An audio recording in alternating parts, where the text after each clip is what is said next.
Welcome back to this special edition of Cattleman to Cattleman, as we take a closer look at the Federation of State Beef Councils and how state beef councils play a critical role in driving beef demand.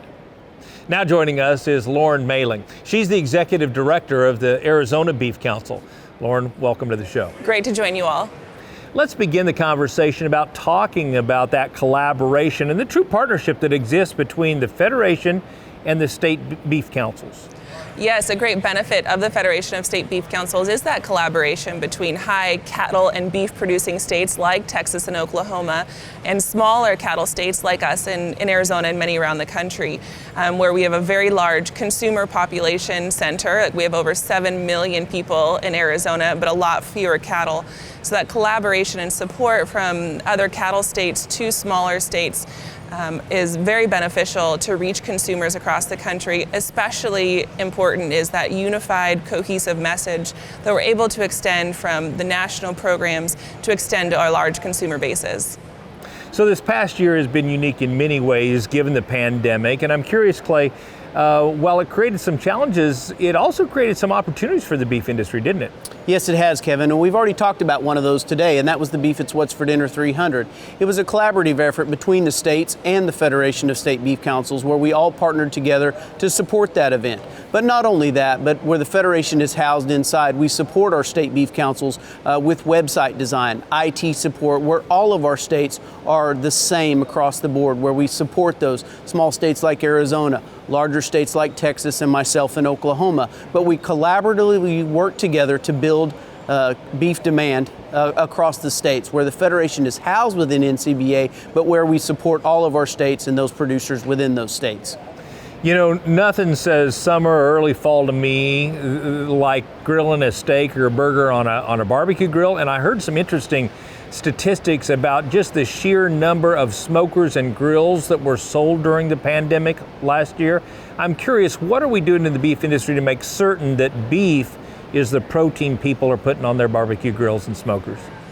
We've had a wonderful opportunity throughout the pandemic to offer information and recipes and shopping advice and inspiration to consumers when they're searching for information on their phones, from their computers at home, while they're still at home, while they're working from home. So beefitswhatsfordinner.com was set up to be the perfect go-to resource for searching for that beef information. And we're still seeing that, especially through e-commerce sites and rebate apps on their phones, consumers continue to shop online for their groceries, and beef is set up perfectly to be accessible with beef information and recipes and cut choice guidance for consumers as they look for their next meal for their family. An example in Arizona is we are running right now a summer grilling digital advertising campaign. So as Arizona consumers are looking for beef information and recipes and how cattle are raised in Arizona, they're being served ads on Google and YouTube and Spotify audio listening to hear beef messages. Then those messages are the same consistent beef messages that are being played in states across the country. And that plays back to the benefits of working together between states and nationally through the Federation of State Beef Councils. That's fantastic. You know, we talk a lot about promoting and advertising to consumers, but Dan, it's also important to get our message to other users of our product, correct?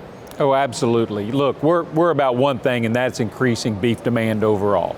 Not just to our consumers that go to the grocery store and purchase, but also to restaurants and chefs that are going to, promote or, premiere that type of meal. When they start looking at what are they going to have on their menu, we want to promote new recipes, new ways, new cuts, and that's what the research portion of the dollars that we spend in Beef Checkoff are about, to reach them, as well as to show the nutritional benefits, and probably not necessarily right for this segment, but where we promote to doctors and nurses, and when we actually go into beef in the early years, which are some other things that we're dealing with and promoting at this point in time.